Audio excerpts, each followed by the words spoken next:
Hai semuanya, nama saya Thomas Alvin. Saya dari kelas 11 IPA 2, nomor urut 29 dari SMA Swasta Sultan Agung akan mempresentasikan mengenai analisis SWOT dan MSD Wirausaha. Yang pertama saya akan membahas mengenai analisa SWOT terlebih dahulu.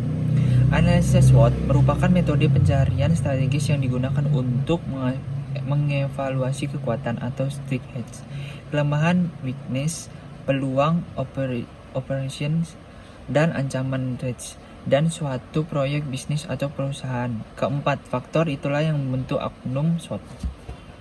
Itu strength S, analisis kekuatan. Yakin suatu apapun kondisi yang merupakan gambaran kekuatan dari suatu organisasi atau perusahaan pada saat ini. Yang harus dilakukan dan menggunakan analisis ini adalah setiap perusahaan atau organisasi perlu menilai kekuatan dan kelemahan yang dimiliki kemudian dibandingkan dengan para pesaing-pesaing.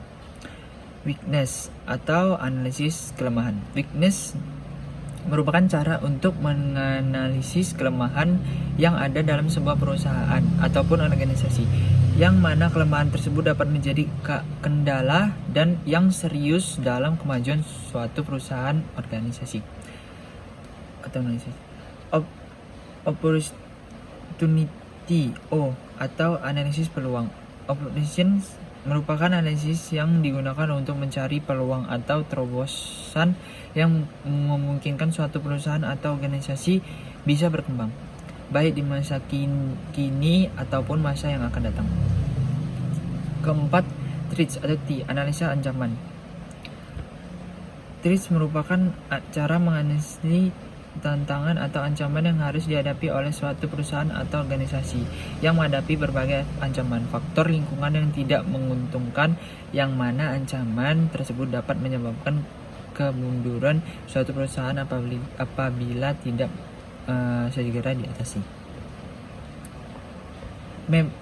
Metode analisis SWOT merupakan metode analisis yang paling dasar dalam melakukan analisis strategi yang bermanfaat untuk mengetahui suatu permasalahan ataupun suatu topik dari 4 sisi yang berbeda. Hasil dari analisis ini biasanya merupakan arahan ataupun rekomendasi untuk mempertahankan kekuatan dan untuk menambah keuntungan suatu perusahaan atau organisasi dari segi peluang yang ada, sambil mengurangi kekurangan yang dimiliki dan juga menghindari berbagai ancaman yang terjadi.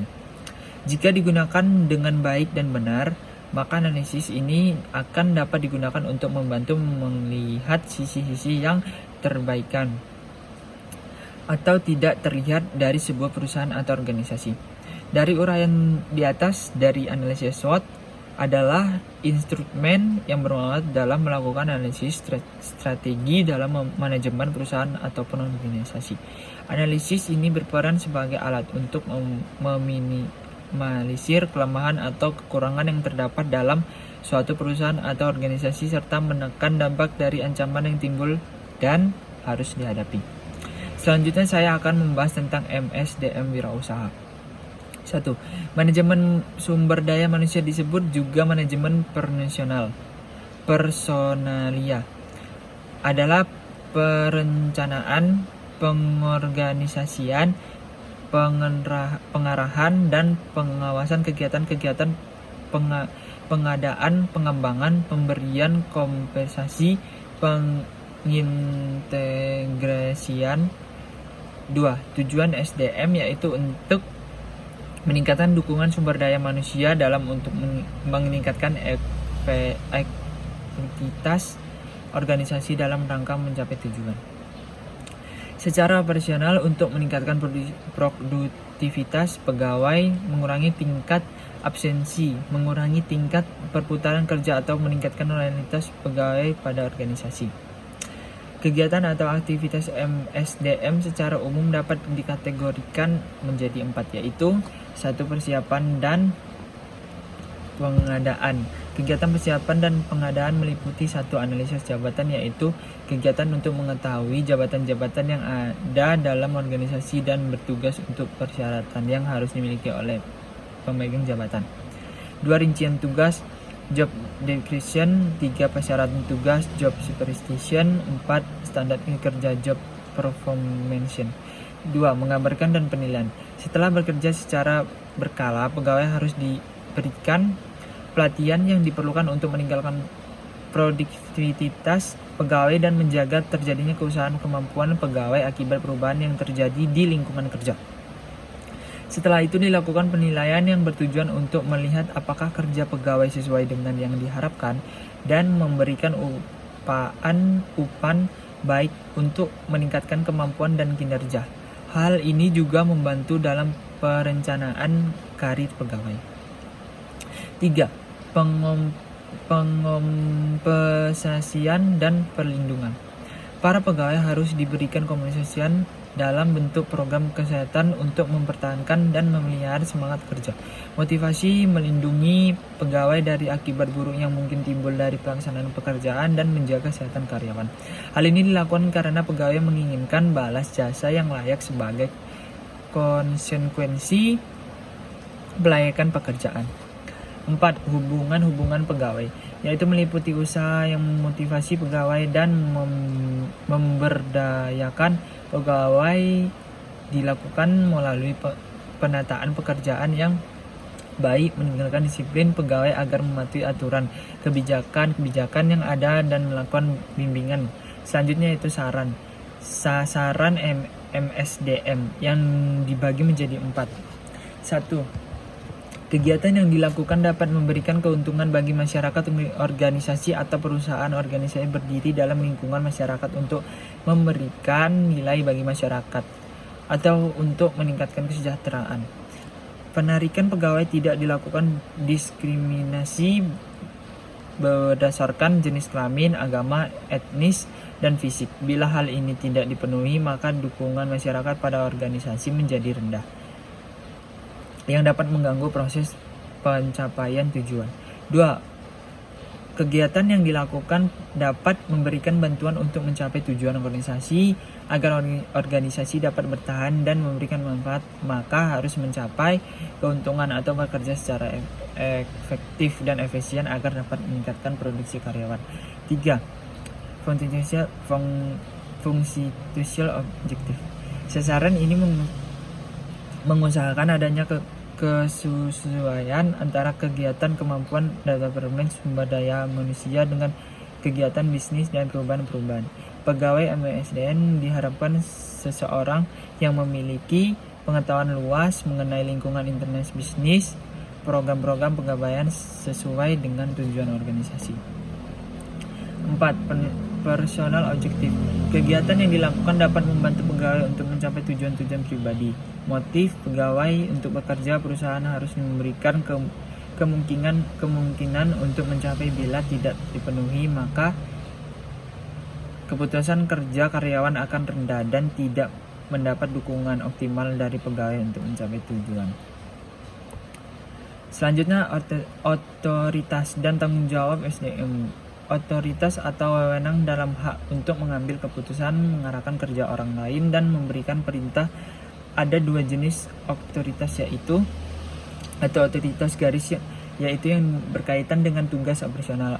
Otoritas staf, yaitu hak untuk memberikan nasihat mengenai pelaksanaan tugas-tugas organisasi. Tanggung jawab artinya tindakan yang harus dilakukan untuk mencapai tujuan dari suatu kegiatan atau program. Pengesoalan sumber daya manusia menjadi tanggung jawab dari setiap manajer garis atau fungsional. Selanjutnya, tanggung jawab manajemen garis dalam SDM, yaitu 1. Menempatkan orang yang benar pada pekerjaan yang tepat. 2. Melakukan orientasi terhadap pegawai baru. 3. Melatih karyawan baru. 4. Mengenai produktif dari setiap jabatan. 5. Mengusahakan kerja sama yang baik dan kreatif. 6. Mengimplementasikan kebijakan dan prosedur perusahaan. 7. Mengendalikan biaya tenaga kerja. 8. Mengembangkan kemampuan setiap orang. 9. Menciptakan dan mempertahankan semangat kerja departemen. 10. Melindungi kesehatan dan kondisi fisik karyawan. Selanjutnya, MSDM sebagai pendekatan strategis. Manajemen sumber daya manusia yang strategis yaitu keterkaitan antara SDM dengan tujuan yang saran strategis untuk meningkatkan bisnis yang mengembangkan dalam mencapai tujuan. Contohnya yaitu menentukan strategis pengusahaan, yaitu analisis lingkungan perusahaan dengan SWOT.